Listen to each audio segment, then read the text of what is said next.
What's going on, everybody? Welcome back to Hey, another episode of what's the happening? What's Soul trending? Podcast, man. Y'all already know Yo, it's your boy Big D, man. hey man, and it's your boy L Daddy, man. What's happening? What's trending, big dog? How you? Man, I'm coolin', bro. Living life, feeling good, man. Just you know what I'm saying, out here just grinding, bro. Just trying to stay busy, stay Hey, focused. You that's know how what I'm you do it, saying, and bro. just living my purpose, bro. That's that's the theme of today's show. As we remember Chadwick Boseman, and know what I'm saying, that's just something that I really been trying to focus in on. So, you know what I'm saying, just following that same thing, bro. But I'm ready to drink some brew today, though. Yeah, turn up, man. It's definitely a good day to have a cold one, man. So I'm definitely. What you got over there? Word. Well, I'm going back to a joint that I actually really enjoyed, bro, and that is the Victory Frost Beer or Fest Beer. I'm sorry. Okay. This joint really has, like, I've been sipping on it throughout the week, and it really has like a caramel flavor to it. So not a harsh beer at all. Very, very easy to drink. I never had a butter beer, but I'd imagine that if I had a butter beer, this is kind of what it would taste like. Definitely has like a nice creamy flavor to it. Some caramel notes in there. Just really easy to drink, 5.6%. So it's not going to kill me, you know what I'm saying? But I'm definitely going to be able to enjoy this joint. So went ahead and brought this joint back. And I actually learned a new tip this week too. I kind of had my what's that here for a while, but I learned that if you want to get your glass nice and cold, wrap it in a wet paper towel and then toss it in the freezer. That's how you get a cold glass a lot faster when you're in a crunch. Yeah. Unfortunately, I done had it sitting here for a good little bit while we were setting up, but you know what I'm saying, this joint was nice and frosty, so you know what I'm saying, I'm gonna go ahead and enjoy it though. But you can kind of see that frost on there a little bit. Yeah. But this joint is cold, so I'm gonna be able to enjoy it. That's dope, bro. That looks good, man. It looks great, bro. So me over here, I'm gonna have to grab my bottle opener for real. But I got Victory, bro.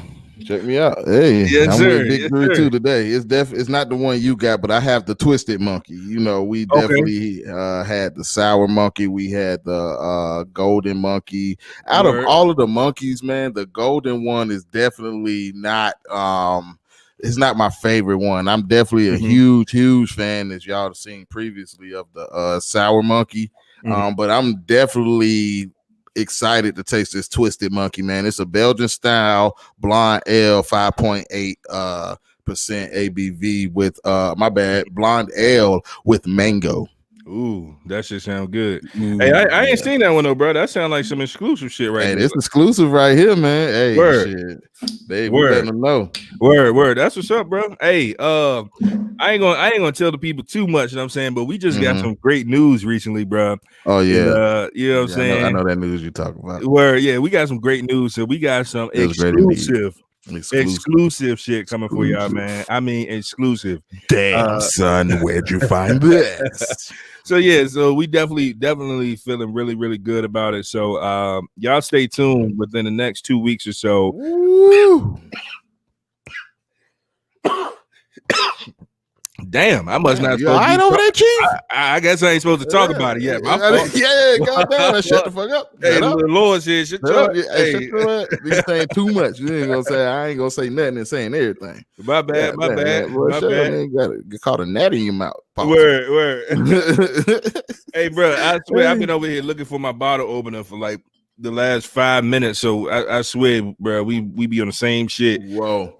Hey, this Twisted Monkey is crazy. Word. Whoa.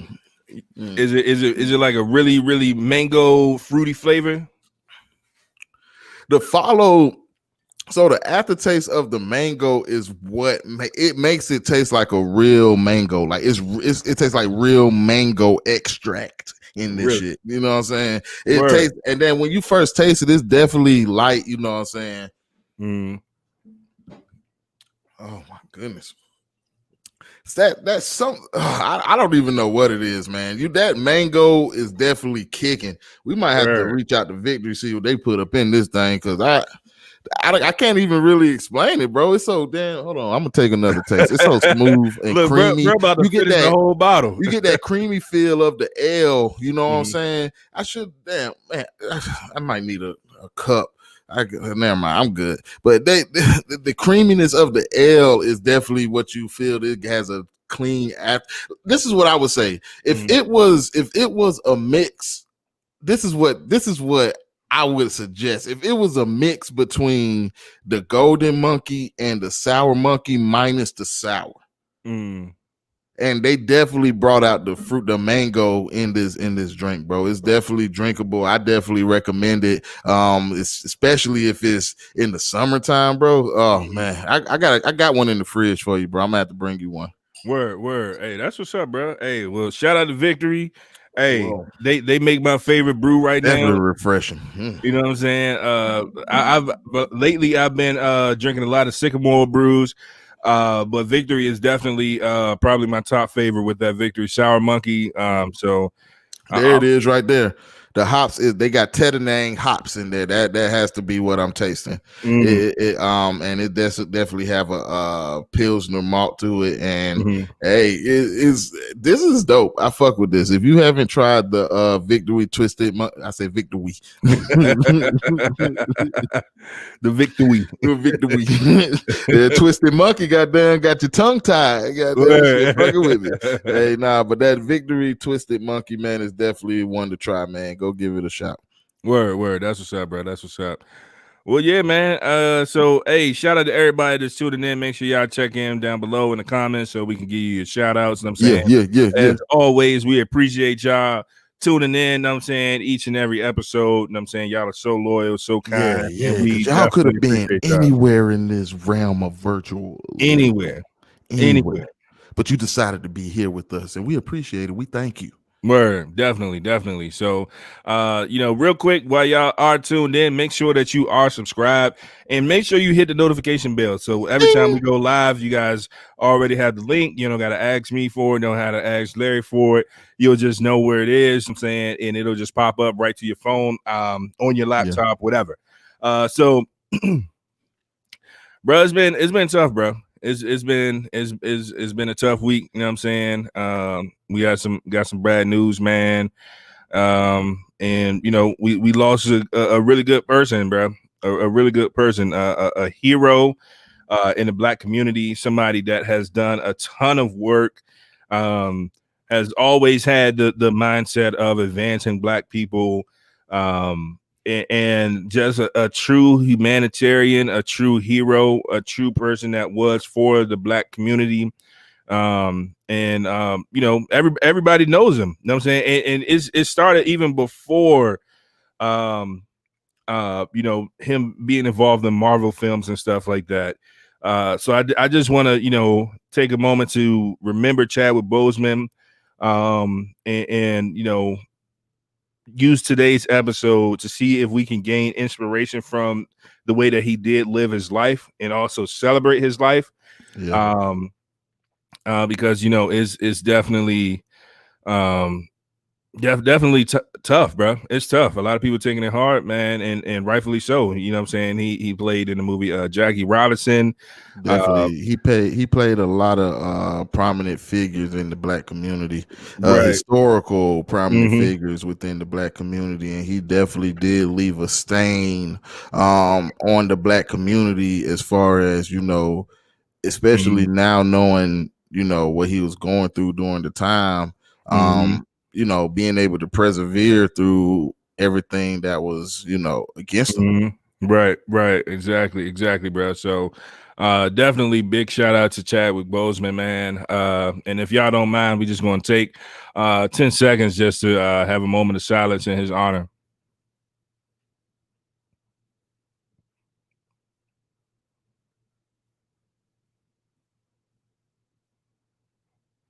All right, y'all. So hopefully y'all got a drink at home. Cheers to Chad. Yeah, man. Definitely a legend. Shout out to you, Black Panther, man. Yeah, Wakanda, man. It's Wakanda forever, baby. Wakanda forever, man. For real. Cheers to you, man. Yeah. But a lot of people have been, taking this news and really have been, considering the fact that, like for one, no one knew that he was struggling with cancer. You know what I'm saying? And it's just amazing the stuff that he was able to accomplish during that time while he was, struggling and dealing with, literally, having a sickness in his body like for the past 4 years. And he gave us all of this amazing work. He was still giving inspirational speeches, et cetera, et cetera. Like this man accomplished so much while he was battling cancer.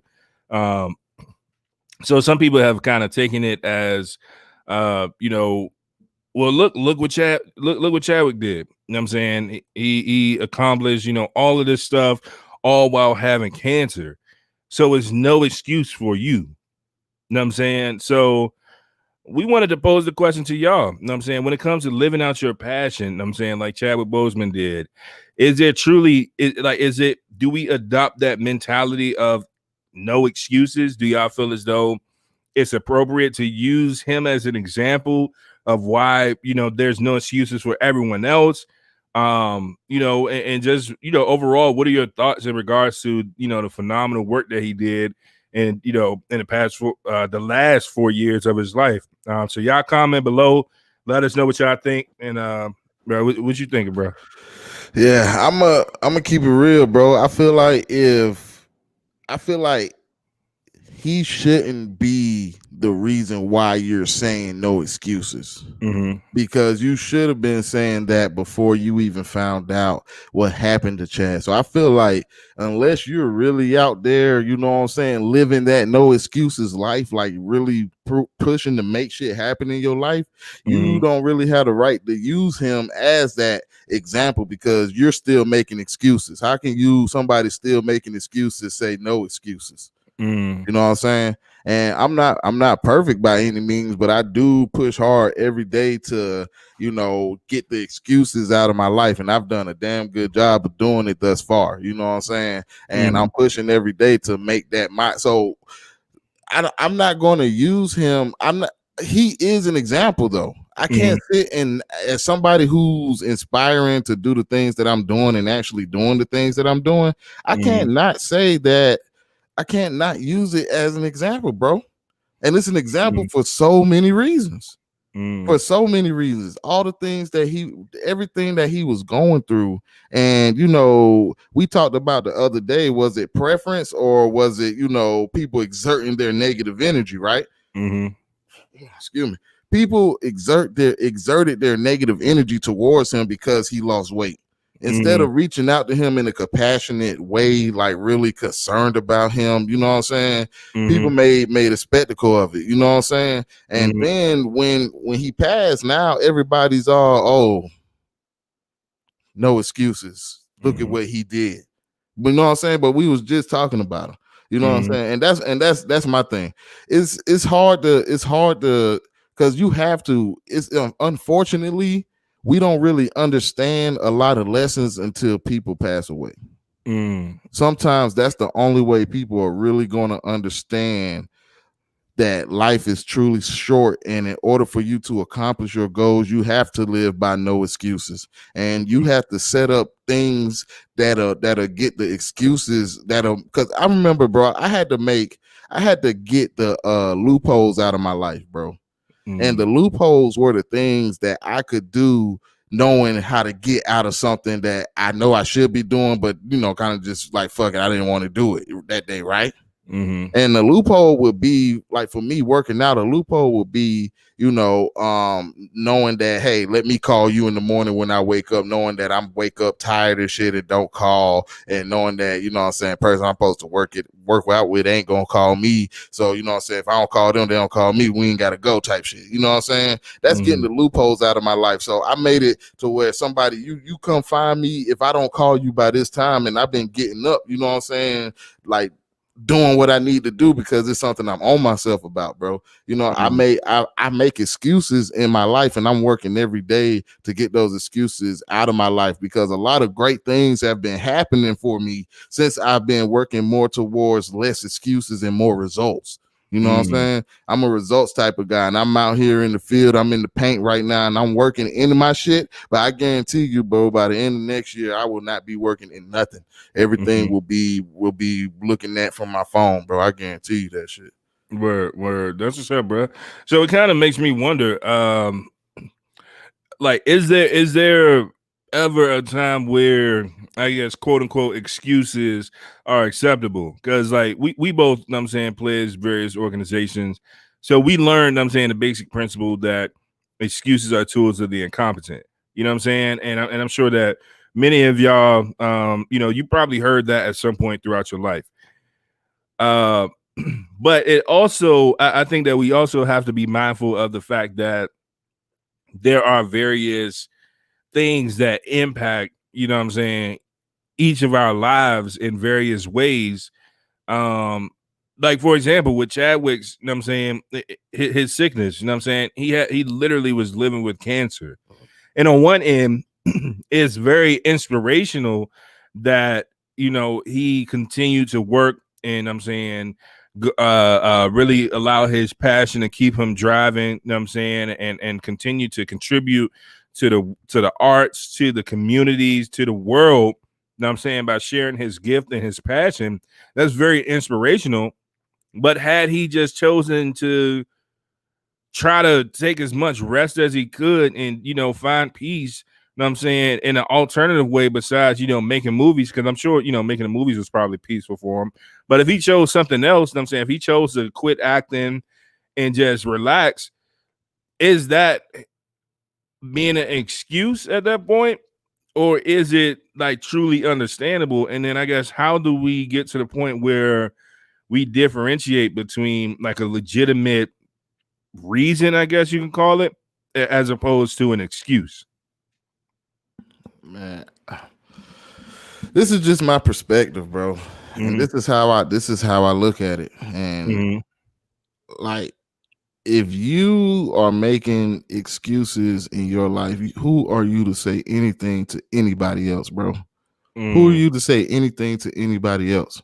You know Right, what I'm saying? but what's an excuse though? I mean, like, we An know, excuse, that's why I'm saying it's personal to you. You know what right. excuses you create for yourself, bro. You know things that you're supposed to be doing, but you're not. Come on, man. You know what excuses are for you personally. And that's even more of a reason for, if you are, unless you were perfect and not making excuses for your life, then you shouldn't say nothing about what somebody else is or isn't doing. If it was like me personally, he could have done that. I wouldn't have even seen nothing. I wouldn't have seen nothing wrong with that. You taking care of your health, which is what you're supposed to do. You know what I'm saying? Some may say he should have. That's what he should have did. You know what I'm saying? But then, like you say, so are you asking, was it the criticism, the pressure of the criticism, or what? Was it something deeper than him? You know what I'm saying? Knowing, like, because in my eyes, I feel like he did it because he knew what his goals were, and he knew that he had to get it accomplished. And I feel like he left accomplished. You know what I'm saying? And for him, he didn't make any excuses for him, whether it was cancer or whether it was him going to sleep on time, whatever those excuses were for him, he didn't make them.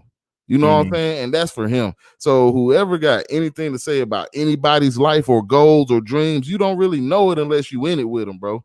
You know what I'm saying? So if you don't, and that's just my perspective. I don't know if that answered your question, but that's just my perspective. You know what I'm saying? Like, I don't really think, because I got so much going on in my life and I know what it looks like to be hustling and grinding, bro.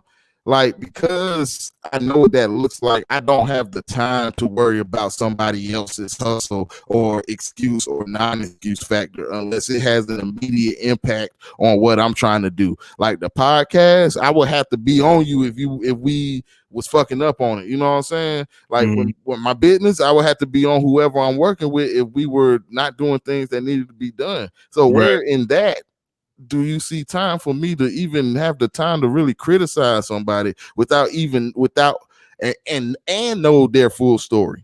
So I think it's well, actually, I'm gonna go ahead and get into the comments because I see some good stuff here.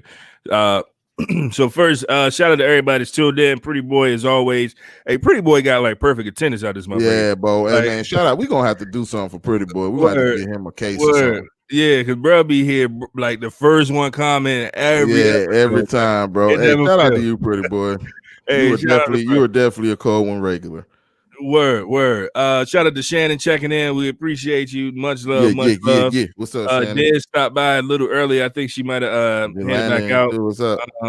Delanda in here, Alicia in here. Appreciate you, Alicia. Always checking in.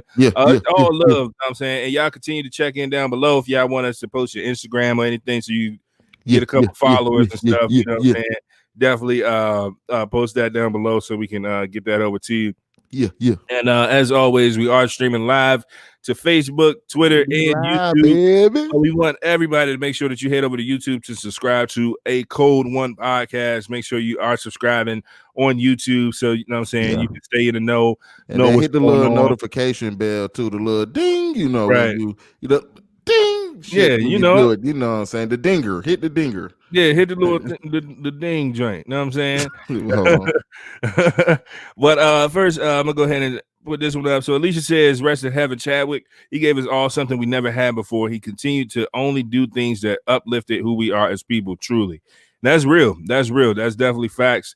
So definitely rest in heaven, Chadwick. You know, amazing person that really did some great stuff. Pretty boy says, cheers to Chad. Definitely." Cheers to Chad. You know what I'm saying? Much love, much love. Delana says, no, there are no excuses, but I believe it's case by case. Okay. Some don't obtain the mental capacity to have that drive and have the courage to go hard no matter what. And that is very true. That was my point. Yeah, and I figured, and that's why I wanted to get into the comments. I felt like these kind of lined up with what you were saying. Yeah, she gets it. Word. And then Shannon says, it goes back to how you shouldn't compare yourself to others. You can look to others for motivation as an example of success, but not in a way to downplay what you've accomplished or have been trying. That's interesting, bro. And that's kind of what I was because we like briefly talked about this before. And when I was saying that I didn't know how I felt about, you know, people saying Chadwick accomplished XYZ while he had cancer, so there's no excuses for you. You know what I'm saying? And I think the issue is it removes the mindset that he had previous to cancer. Well, not even that, but it removes the possibility that maybe your circumstances actually truly prevent you, you know what I'm saying, based on your specific circumstance, from being able to do XYZ, whatever XYZ is. You know what I'm saying? Because like that's why I touched on it with Chad, because it's like, had he said, you know what, I'm gonna just go to the crib and chill. I'm sick. You know what I'm saying? I just want to spend time with family. I'm done acting. You know what I'm saying? I feel as though, you know, I'm fading away. And I want to live my last days on my terms doing, you know, whatever it is that I want to do. And I truly feel like that's what he did regardless. You know what I'm saying? That's why he continued to, you know, produce as much that he did. But if he had chose something else, people are kind of making it seem as though that would be an excuse. You know what I'm saying? And so that's why I'm asking, like, you know what I'm saying, what is the difference, you know what I'm saying, between like a legitimate reason for, you know, opting to do something and an excuse. But then Shannon also said, what's right for someone isn't always right for someone else. Personally, if I worked as much as Chad did, I would be exhausted and miserable, but I don't consider myself a failure. And that's legit. You know what I'm saying? Because like, you know, if he said, you know what, fuck it, I'm not making no more movies. You know what I'm saying? I done did all this shit for y'all. I produced all this content. I'm done. You know what I'm saying? And this man that's what I'm saying. Like he still had more shit on the way. That's the crazy part, bro. Yeah, bro. And that's what I'm saying. He definitely did what was beneficial to him. You know, going back to Shannon's comment, you know what I'm saying? You shouldn't compare yourself to others. You really shouldn't, because he did what benefited him. Like you say, it's a case-to-case basis. Mm-hmm. Well, in his case, what made him happy and what made him want to, what made him get up in the morning and keep moving despite cancer. Because you can't say that. And when you said it that way, bro, the only way I could really try to comprehend it is somebody saying that because he had cancer, he had no excuses for the things he produced. Well, no, people were saying that he did this with cancer. So if you don't have cancer or whatever you have going on in your life is not comparable, so you therefore have no excuses. But Well, I think that removes the possibility that you do have, like, you might have, you know what I'm saying, lack of resources. And I'm not saying like you should just be defeated or anything, but sometimes, you know what I'm saying, like we talk about this all the time in the Black community. You know what I'm saying, we're automatically born, you know what I'm saying, 10 steps behind, right? yeah. So for people that get caught up in their environment within the hood and stuff like that, we talked about this, you know what I'm saying, plenty of times. You know what I'm saying? Sometimes, like, it's understandable why they are the way that they are given their circumstances. And, some people surely allow, themselves to make excuses for themselves, but then also it is like some legitimacy to, whatever it is that they have going on as to why they aren't, accomplishing whatever goals that people feel as though they should be accomplishing. And so that's kind of where I was coming from, because it basically saying that everybody has equal access to everything. And though I kind of trained my mind to think that way, like I can fucking go out here and get anything. You know what I'm saying? Right. I could grind it out. You know what I'm saying? Even though I was born I mean, 10 that's literally my mindset, bro. right, I can't use that shit as a crutch, bro. I right. can't. Like, I can't, bro. And that's why I'm saying, that's why it's so hard for me to like really understand what you're saying, Mm-hmm. because I cannot even grasp that concept, dog. Like, Right. I don't. I want to be able to create my own table, bro, and do shit on my own terms. You Right. know what I'm saying? So we do shit at our pace. I do shit at the Right. pace I needed to be done, and I make sure that when time comes, I execute. You know what I'm Right. saying? So I can't really grasp, or I mean, and it took time for me to get there. I'm not even the best version of myself yet, bro. Right. You know what I'm saying? I'm still a work in progress. You know what I'm saying? Because Mm-hmm. one day all of that is just gonna come together, and I just can't really, like, if I'm sticking with it. I'm standing on the fact that, bro, if you worried about yourself and what excuses look like for you, you don't have time to really think about what excuses look like for anybody else. And at the end of the day, all you can do is just respect Chadwick Boseman for everything that he has done and contributed to the Black community, bro. Because that is hustle and that's grind. Some will say Right. that's what it takes.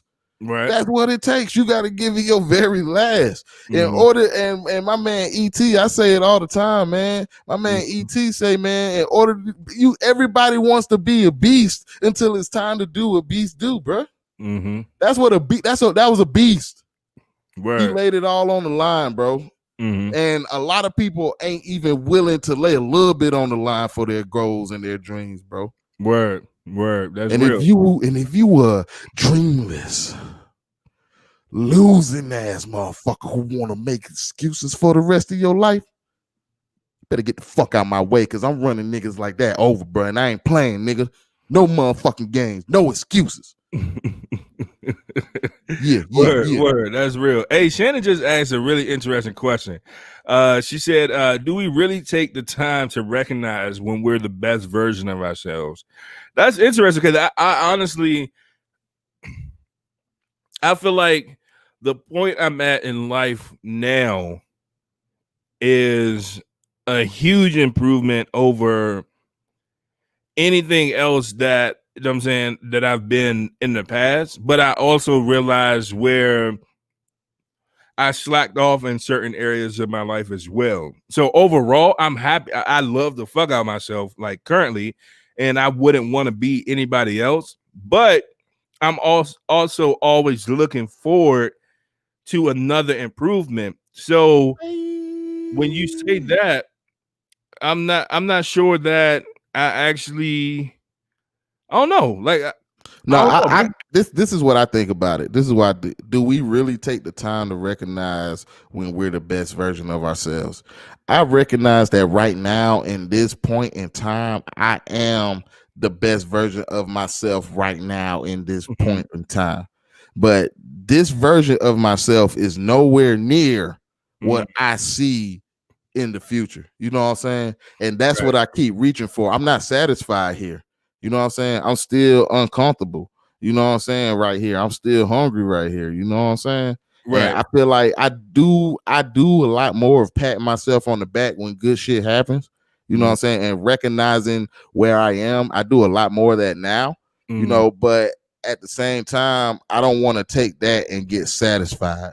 You see what I'm saying? I want to remain hungry. I want to create circumstances to where I'm always hungry and I need more, because I feel like, you know what I'm saying, I got people out there looking at me to make shit happen, and I just got to make shit happen. No excuses. That means making shit happen, bro, no matter what. Because I have a list of things that could be excuses for me, bro. I have a ton of reasons why I shouldn't be doing a lot of the shit that I'm doing, bro. I mean, I'm a statistic, bro. I'm a statistic, and I could have been a statistic. You know what I'm saying? But I decided to let's see how many of the barriers I can beat. Right. You know what I'm saying? And how and with consistency and hard work, you know, what kind of statistic will I be able to prove then? Because I won't be their statistic. I would have created my own numbers. Word. No, that's legit. That's legit. She says, hold on, let me go to this one first. She says, you can be the best version of yourself and still have a goal we're still working towards. Best doesn't mean final in terms of self-improvement. And I agree. And I think that's kind of why I kind of struggle with it, because I think that, and we kind of talked about this before, and even on the last episode with the astrology with Maggie portion of the show, where I am like super critical of everything that I do. You know what I'm saying? Like I'm like I know like when I'm accomplishing something great, but I'm always looking like, okay, how can I improve? Even with the show, like we've come a long way from our first episode. If y'all have subscribed and checked out our first episode to now, we've come a long way. I mean, a very long way. But even still, I know like what we're doing now is the best thing that we've done so far with the show. But I'm always like, me and Larry are always talking about how we can improve. Like, okay, we're here now. That's great, good shit. We lit, but what's next? You know, and then that's where I have to be accountable, bro, because I'm going to have a moment of accountability right now, because my visual is something that, you know what I'm saying, we've been talking about that needed to be improved, but it hasn't been prioritized over the other things that I'm doing. You know what I'm saying? And I should be better at managing, you know what I'm saying, at least that, take the time out to do it. So, you know, I want to say that I apologize for that, for one, and that the next time you see me on the show, you know, we will have made, you know, improvement on that, and I want to be held accountable for that. So, you know, if my background still look the same, my visual still look the same on Thursday, I'll chug 3 beers right now. Word. Well, right now, all right, we'll chug them shit. Nah, I mean, you know, then in the future, right then, word. there. All right, cool. Word. Hey, real quick, shout out to my boy Shine in the building. You know what I'm saying? Shout out to the homie Shine. You know what I'm saying? Yeah. Word. Definitely always love. So Delana says, recognizing your best self or even growth is considered being arrogant or thinking you're better than. Black people in these old ass standards get on my nerves sometimes. Well, yeah, that's because a lot of people, those the people who haven't, you know, finished accomplishing their goals. So they have the time to criticize you and what you're doing. Now, it is some people out there who get a certain status and stiff their neck up a little bit. Now, I ain't gonna say that don't exist. It is people out there who do shit like that. But if you stay, you know, true to who you are, bro, and where you come from, I think that you can change that perception. You know what I'm saying? It's just a perception because enough people haven't given back as a collective in the Black community. I think, you know what I'm saying? Don't you take what I say with a grain of salt. But that's just my opinion.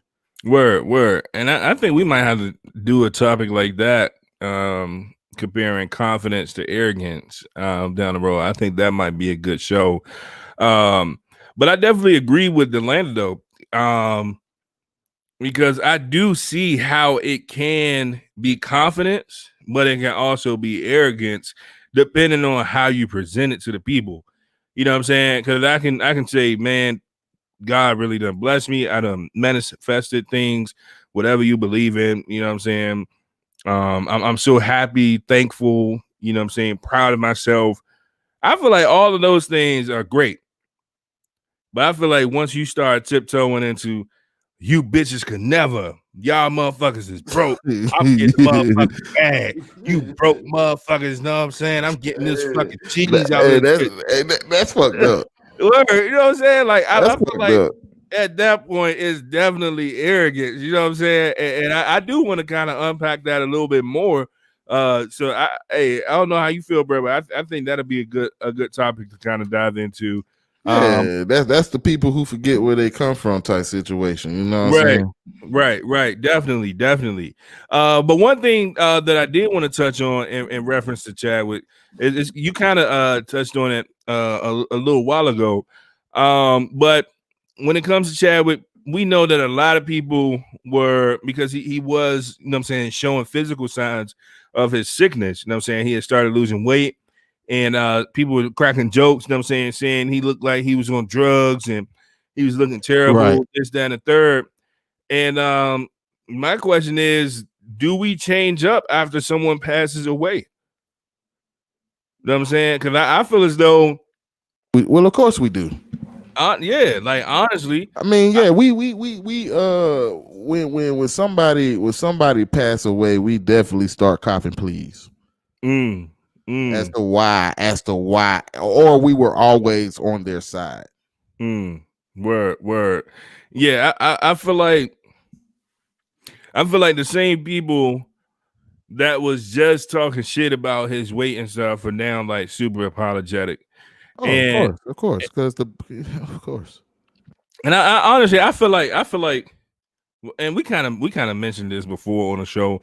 I truly feel like people are just too comfortable commenting on people's lives. You know what I'm saying? Like people are just way too comfortable with that shit. And I ain't gonna lie. I used to be the same type of motherfucker. You know what I'm saying? I used to be that guy. Like I see a celebrity looking a certain way, you know what I'm saying, doing certain things, and I feel the need to, say XYZ. But I realized like why am I commenting on it? You know what I'm saying? Like especially like, you know what I'm saying, social media, Twitter especially. You know what I'm saying? People will literally, for example, the Monica versus Brandy show last night. You know what I'm saying? The versus joint. People literally screenshot I didn't catch it. How was it? I watched like a little bit. It was good. You know what I'm saying? It was a they was playing some dope songs for like the 2 minutes that I was on there. You know what I'm saying? Okay. But then I had to go do some other stuff that required quiet and shit. But yeah, but you know what I'm saying? People will literally go, they'll be tuned in, right? They'll be watching it, and then they'll notice something about these two women. And they will screenshot it, go over to Instagram or Twitter. Will they notice or be looking for it? Maybe a little bit of both, because I feel like everybody always looking for that opportunity to crack the perfect joke to be able to go viral for a little bit of clout for the day. Yeah, right. You know what I'm saying? They screenshot it, they go over to social media, and they decide to use that platform to publicly bash somebody that doesn't even know that they exist. Like, think about that, bro. Like when you really think about, I thought about it. Like that shit is crazy. Like they didn't say nothing to you, they didn't do nothing to you, but you felt the need to comment on this person's life in a negative way because what? Why? But then be the same people that be screaming good vibes only. positive vibes only. I'm manifesting these beautiful things in my life. How, Like, Sway? How when you talking shit about other people? bro, How, Sway? it's crazy, bro. Like that shit, it just makes no sense, bro. It makes no sense. And it's just like Felicia say right here. You know what I'm saying? Social media has made people real comfortable to judge others. Yeah, and only in virtual world though. That shit crazy, bro. And Only in virtual land. Bro, and I say this all the time, bro. Like, I really wish that we could get back to a time where people just real life got their ass whooped in person, Knock bro. the fuck out who deserves it. Like If you pushing buttons, matter of fact, we'd probably just need to carry some gloves with us, bro. Like, and if a button get pressed or we see somebody buttons getting pressed, just throw the gloves at them, bro. Be like, man, fuck that, nigga. We gotta go. We got to go. Right. And then you got people like Jess Hilarious, you know what I'm saying? I'm sure that everybody familiar with her. She always saying some dumb shit, putting her foot in her mouth. And she, you know what I'm saying, apparently was cracking jokes. I stopped following her. I don't think I was ever following her, but I started scrolling past anything that she posted a while ago. But apparently she had made some jokes about Chadwick's weight. You know what I'm saying? Try to be funny, try to, you know what I'm saying, make somebody the butt of the joke. And don't get me wrong, I grew up, you know what I'm saying, in a time where we used to joan on people. Yeah, you know roasting was definitely prominent, but some things are across the line, bro. Yeah. I mean, and I get it as a comedian, bro, but you know, that's when you have to really look and see, is the time appropriate? Right. And the thing is, but she did this while he was still alive. But then as soon as he passed away, she publicly apologized. And apparently she's about to stop making her videos. That's what people saying. Like that's what the rumor is on social media. Don't quote me on that. It's all allegedly. That's what social media is saying, y'all. Because I know y'all social media motherfuckers be, you know, taking shit around. Nah, I'm playing, but not really. But you know what I'm saying? Like, but yeah, man, like it's just crazy, you know what I'm saying? And I feel like people did the same thing, you know what I'm saying? Because we see that with Chadwick Boseman. You know what I'm saying? Everybody was talking about his weight. We see the same thing with artists like, you know what I'm saying, Michael Jackson. Everybody was, you know what I'm saying, talking shit about his skin. You know what I'm saying? Talking about his nose job, saying he was, you know, a pedophile, this, that, and third. Some people still feel the same way. Some people switched up, you know, whatever. You know what I'm saying? But people was talking mad shit about him. Once he passed away, everybody loved him.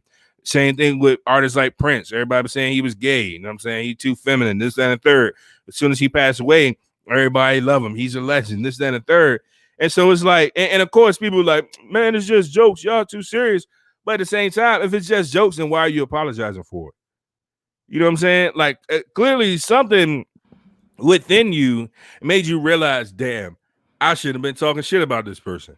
So, bruh, let me ask you a question. Mm-hmm. Is there a line? Because I feel like deeper than just, you know, talking shit about people, you know, it's a lot of things that, you know,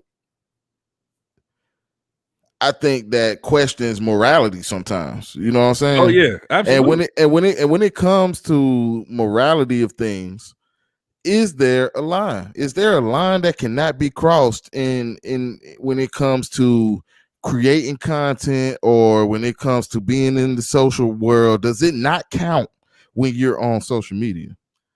But I feel like there's definitely a line. You know what I'm saying? Like, it's just certain things you don't joke about. For example, we talked about this on the show before with the Meg Thee Stallion thing. You know what I'm saying, how people was, you know what I'm saying, cracking jokes about her getting shot. Like, there's nothing funny about that. You know what I'm saying? And I think that we basically have to unlearn to laugh at situations like that, because Black people just within our community, we've been kind of conditioned and trained to laugh through trauma, you know what I'm saying, or traumatic experiences or conditions. But at the same time, some shit is just real life being heartless. You know what I'm saying? And when it comes to comedy, comedians have always pushed that, you know what I'm saying, that limit. But at the same time, they do it in a classy way sometimes, though. It can be done in classy ways. Yeah. It can be done in respectful ways. Yeah, sometimes, like for example, like if the community that you're joking about, the person that you're joking about The person that you roasting, you know what I'm saying, is laughing. They find it funny. They roasting back. Hee hee ha ha. Then cool. You know what I'm saying? Like I said, when we grew up, everybody used to joan on each other. You know what I'm saying? But it was like, it was a mutual thing. It was fun. It was just something that we did. You know what I'm saying? Just as a pastime. Sometimes it went too far. People started talking about people dead mama. Start talking about the fact that you real live poor. You know what I'm saying? And you only have one outfit and one pair of shoes. So you know at what point is it not joking anymore then? Like right. what? I feel like it's not joking when it's not jokes. You know what I'm saying? When the shit real live not funny. When it's something that's really going on with somebody, that should be off limits. Yeah, I feel like that's like a general way to kind of have an idea of, you know, what's too far. Now, of course, all of it is subjective and it goes case by case. But you know what I'm saying? Like, if somebody is losing a drastic amount of weight, that may not be the best thing to talk about because you don't know what the hell going on back behind the scenes. Right. You know what I'm saying? Or, you know, somebody got a family member that, you know, got in some trouble or passed away, or, you know, their father was, you know, on drugs, or, you know what I'm saying, they come from a low income home, you know, stuff like that. And it's crazy because we literally used to think these things were funny. Like, I remember like being in Jonas sessions where like all of that was fair game, but that don't mean it was right just because we did it. You know what I'm saying? And I feel like in today's society where we're trying to, you know, coach one another to be more empathetic and mindful of these different things, some people try to claim it as being too sensitive when it's really, no, it's not sensitive. It's real life. Like, that shit been fucked up.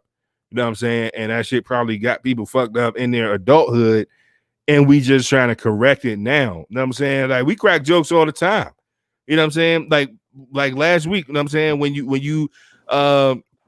you mispronounced the word, you know what I'm saying, I cracked some jokes with you, but we were laughing together.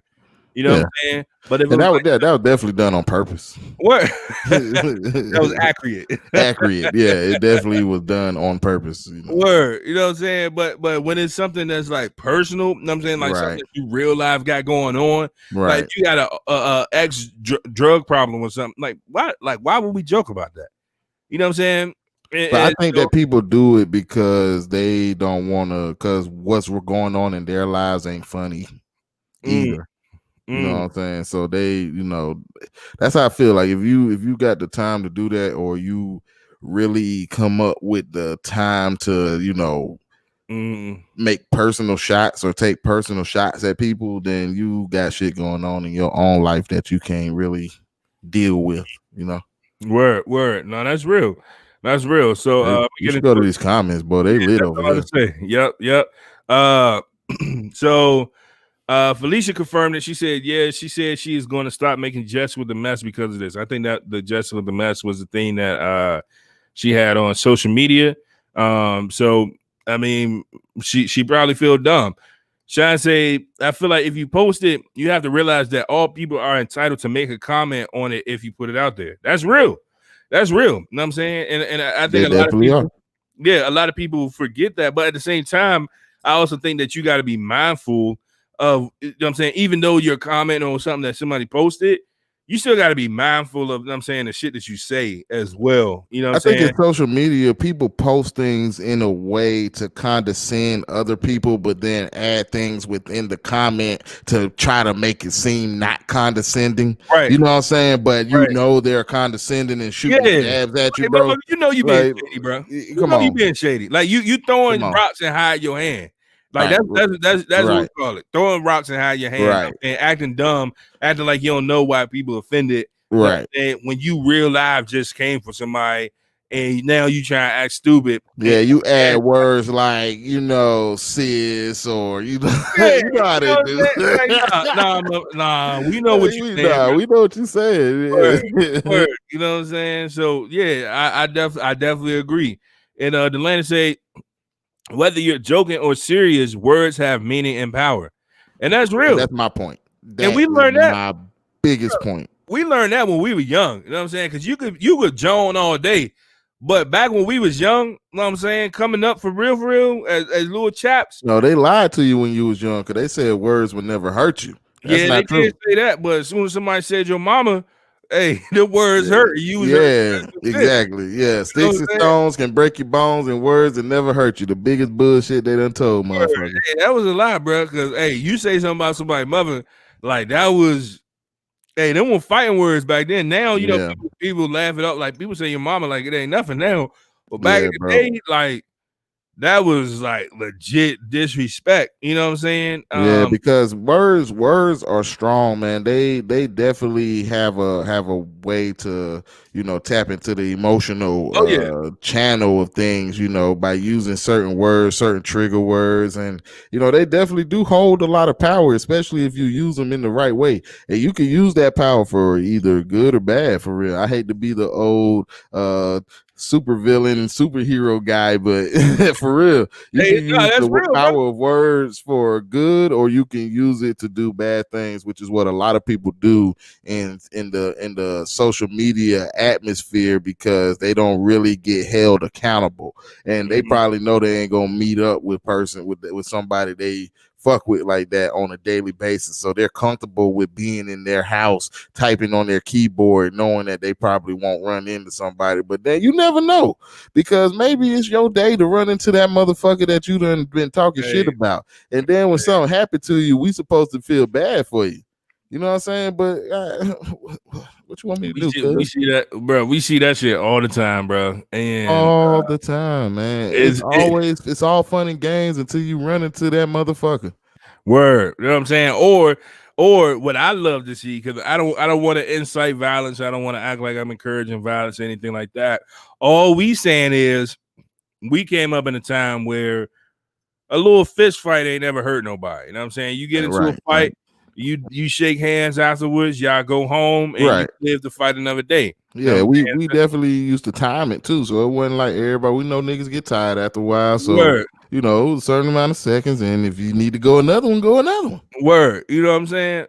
So that's all we saying. But what I love seeing is when people, particularly, you know what I'm saying, all the phobic words out there, I'm gonna just group them all together. The phobics, you know what I'm saying, the racists, you know what I'm saying, like all them folks, you know what I'm saying, when they get online, they get to talking shit, and then people, you know what I'm saying, hey, and I always reference Twitter, because Twitter is like the number one place where all the shit be happening. You know what I'm saying? You get on Twitter and talk crazy, people would find your damn home address, your employer, you know what I'm saying, where you went to school. I'm glad I ain't on that shit. Bruh, like, hey, y'all comment below and tell me if I'm lying. But people will find all your information within less than 30 minutes, bro. Like, you go viral for saying some dumb shit. People be commenting, screenshots, be like, oh, this where you work at? They be tagging the company name, getting that's real life, be getting fired, bro. Oh, and that's wild. To see it. I love to see it. Oh, you talking about like if they be doing some bullshit? Yeah. Oh, okay, yeah. That's good. Get them. Yeah, that's what I'm saying. Like the transphobics, the biphobics, the homophobics, the racists. You know what I'm saying? The prejudice assholes out there. You know what I'm saying? The people that be harassing people, talking crazy about different communities, all that stuff. I'm talking about them folks. If you get on there and say something crazy, or somebody catch a video of you saying or doing something crazy, and they post it online, I don't know what it is, what type of FBI software they got, but bro, them motherfuckers gonna find out where you work at, bro. And get they gonna figure it out, goddamn. What the fuck, bro? Nigga? Bro, hey, they undefeated, bro. Hey, my man Sean said the realest thing all show, bro. He said niggas love to use words until it's time to talk with your fist. Word, that's real. And Sean knows. Word. Hey, if anybody know, my boy Sean knows. Sean knows. If he says it, it's real. Word, that's real, bro. That's real. Because you know what I'm saying, motherfuckers will talk all day, but you know what I'm saying. And again, I'm not inciting violence, nothing like that. I'm not even a violent type of person. What is that? I thought that was codeine, boy. I about to say, hey man, don't be doing that on TV. Bro, it's making some scissors, sipping on some scissors. Bro, it's just a brew, bro. It's just a brew. Okay. But yeah, nah, bro. I just feel like people just be too comfortable with just running their mouths, bro. But and then like Delana said, you know what I'm saying? Okay, some people hide behind the keys until they hear a knock at the door. Yeah, everybody need to start carrying gloves.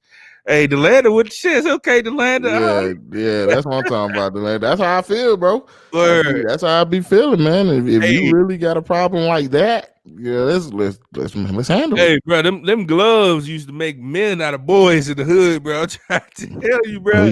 Oh yeah. Hey, somebody bring the gloves out. You start seeing certain people go in the house. Like, let me get the fuck out of here. I'm word, gonna go to the room, go to the back. I'm gonna play my video game. Word, yeah.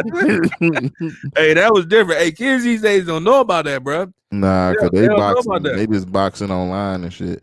Word. No, they ain't even boxing. Them niggas shooting. Word, doing whatever they doing, man. But hey, that it's crazy. But yeah, know what I'm saying, to get back to the topic, because we kind of just went on the whole spiel. Yeah, we was on a tangent just now. Yeah, in conclusion, some of y'all need your ass whooped. For sure.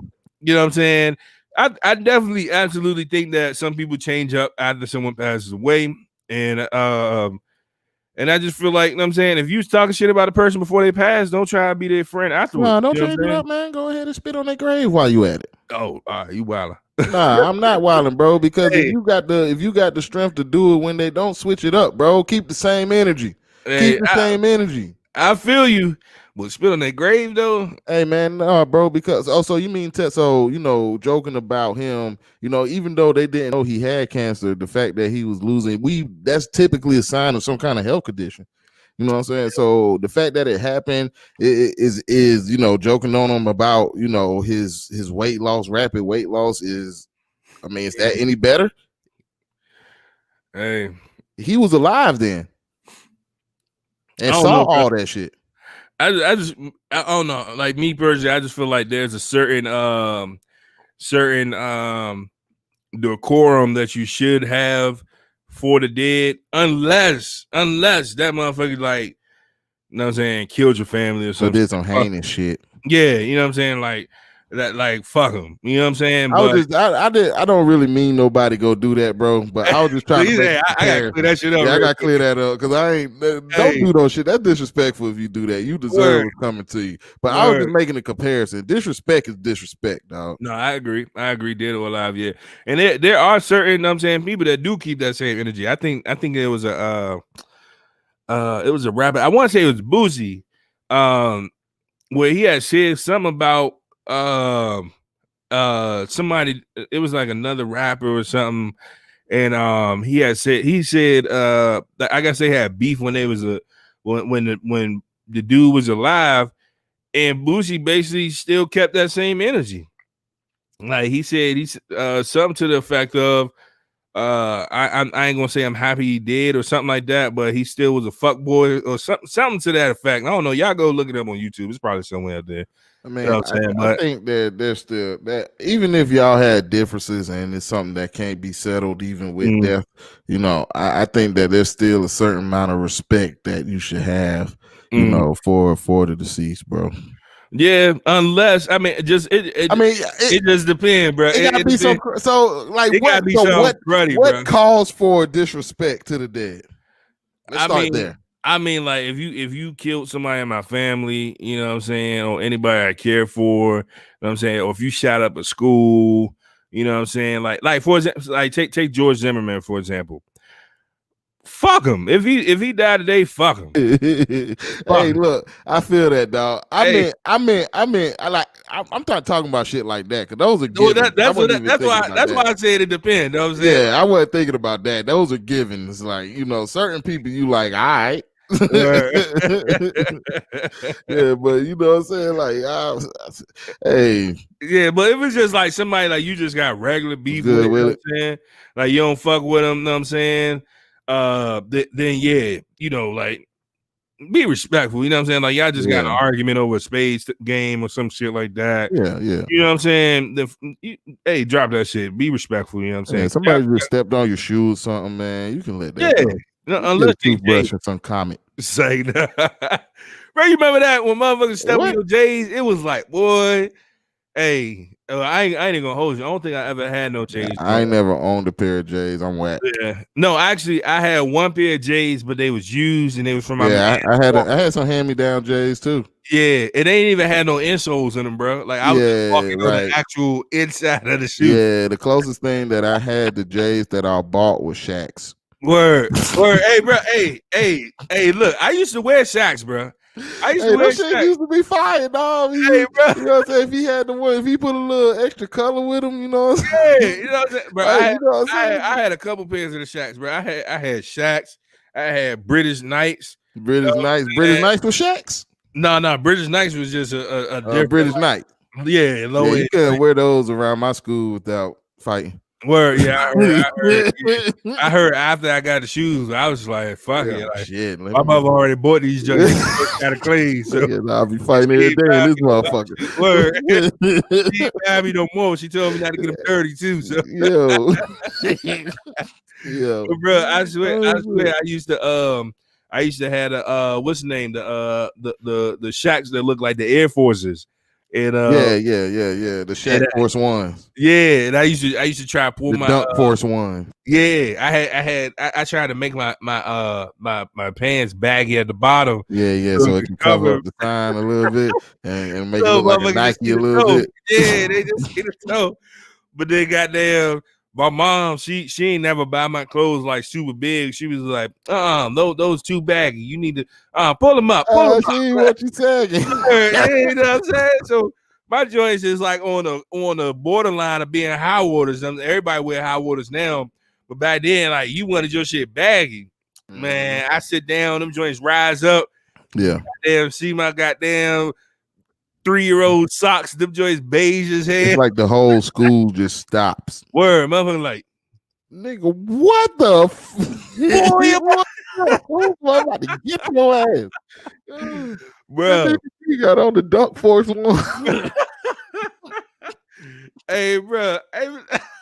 Motherfucker like, yo, is them dunks? Oh, hell no, them slam dunks. Them slam dunks. Yo. Oh, baby. Bro. He's on fire. Bro, that's real. That's real, bro. That's classic, bro. Oh, man. Nah, that's real. That's real. Hey, shout out to Willie in the building. Always appreciate you, bro. Yeah. For you pulling up, man. Just making sure I ain't missing anything. Oh, damn. Shannon said if the orange man dies, I'm not shedding a tear. Just saying. I don't think anybody gonna shed a tear. I ain't going to say. I probably wouldn't say fuck him. I was like, oh, he passed. Oh, like he'll probably just be one of them. That's tough. Yeah, that's tough. Who next? Part of life. Not word. So like, who up? Hey, hell, Pence ass. God damn it. Yeah, I wish that he ain't no better. Word, you know what I'm saying? Word. Hey, Shine is, he said the blue and white joints look like Jordan's low key until everyone called my bro. I swear I had the same thing. I think it was either the 16s or the 17s that had just came out when I was in the 5th grade. I remember it like it was yesterday, bro. And I was in class. I had my fresh ass Shaqs on. You know what I'm saying, fresh out the box from Payless. And I went to school. Yeah, you know what I'm saying? I went to school. My mother had bought them joints probably like $39.99 or some shit like that. Yeah, got a deal. Yeah, you know what I'm saying? I walk in the classroom and I remember this dude, his name was Curtis Staggs. I remember like it was yesterday. You remember motherfuckers that used to fuck. You remember we need to find that nigga or something? Hey, his name was Curtis Staggs, bro. Curtis Staggs. And this man said, oh shit, what's good, son? You got the new J's? With the he's like, oh man, them ain't no J's. Loud as hell in front of the whole class. Hey, he knew you ain't had on the new J's, bro. Yeah, bro. I was like, oh, that's a bullshit. He was like, bro, I thought you had the new 16s, bro. Man, my mama worked hard for that shit. Hey, you know what's funny? Because I'm going to teach my daughter that anybody who has anything to say about you and what you got going on at a young age, might I add, they ain't even getting whatever they got for themselves. How in the hell a damn 8th grader is going to be buying the new J's when you in school with me all day? Word. But you know, when you a kid, you ain't thinking like that. Ain't thinking like that. Like that's you why say though. Yeah, I ain't gonna hold you. If you say some shit like that in the middle of a Jones session, like, actually, you trying to cook me, but you didn't even finance the shoes that you have on your feet. Those are all coming from a privileged lifestyle that you receive from your parents. You know he said your mama. Mother like, so basically what you saying is your mother broke as shit. Your mother broke it. You know what I'm saying? Like that, like that's how that's really gonna go. You know? It sounds good though. Yeah, it sounds good in theory.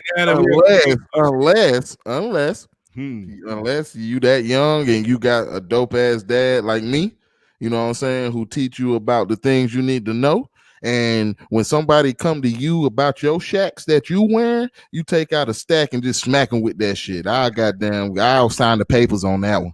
Hey, bro. Hey, so you gonna make her wear shacks and give her a stack of money? Make her wear shacks, give her a stack, put a stack in it, put a stack in you. Go ahead, take this baby girl. You know what I'm saying? And if anybody got anything to say about you and your shacks, baby girl, because you like these, didn't you? You wanted these, right? You like them, right? They might try and get you, baby.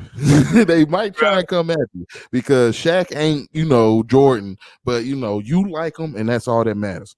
And anybody who has anything to say about your Shaqs, I give you the permission to take this bankroll out of your pocket and smack the fuck out their ass for minding your goddamn business. You know what I'm saying? Oh man, no, I think I'm gonna make sure my kids know how to fight. Fuck it, like.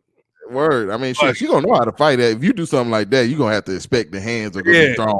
I'm gonna let you know, baby. Remember that self-defense class? Yeah. Word. Mark 1. Yeah, because I never understood, you know what I'm saying, like when parents be buying like they be having like 1-year-olds, you know what I'm saying, 2-year-olds dripping. Now I ain't gonna hold you. That takes it away. I ain't gonna hold you. I'm probably like my baby probably have a little bit of drip, you know what I'm saying, occasionally, but some people look nice, like they be making them look like full-grown adults, bro. Yeah, I'm like, bro, your baby want the Spider-Man shoes. They want the Spider-Mans. You got this man in Balenciagas. He just want to see the goddamn Power Rangers on his feet. Yeah, like he want the light up Jones. Like, give my man the light up Jones, bro. Like, light up Jones. You get. He got Gucci's on his feet. This nigga, all he want is the doggone Paw Patrol. Bruh, like you could literally save your money on all that until maybe the third grade, about between the fourth and fifth grade. That's where they really started paying attention to it, and then in middle school for damn sure. You know what I'm saying? But like kindergarten through third grade, bro, you could get away with fucking sketches. You know what I'm saying? You can get away with light shoes. Yeah, you get away with all the bullshit when you're young. You know what I'm saying? Kids don't care about that shit. They be like, oh, you got the 24 pack of the crayons? Oh, you lit. Oh, you got the honey pack with the pencil sharpener on the back. Word. Oh man. Yeah, you got a spiral notebook with college rule notebook paper. Well, hey, you was elite if you had college rule, bro. If you had college rule, boy, you was in there. Hey, you felt like a bum with wide rule, bro. Yeah, why you like, God damn, I gotta write 20 papers just to get 5 college rule papers. Word. But nah, man. So yeah, I definitely think that that people switch up at the death. But one thing that I did want to bring to the show, and I'm curious about, how y'all would handle it. If you knew that you were going, what would you do with your last days? You know what I'm saying? So everybody comment below. Let me know. You know what I'm saying? I'm curious. Like, let's say you find out you have, I don't know, a year. Oh, that's a lot of time. A year. Let's say that. A year. What are you doing with it? Man, if I had a year, if I knew I was going to go in a year, bro, I would just be pressing the gas on everything that I'm doing now, literally. And I would probably make more shit happen within that 1 year than I could have ever thought. You know what I'm saying? Mm-hmm.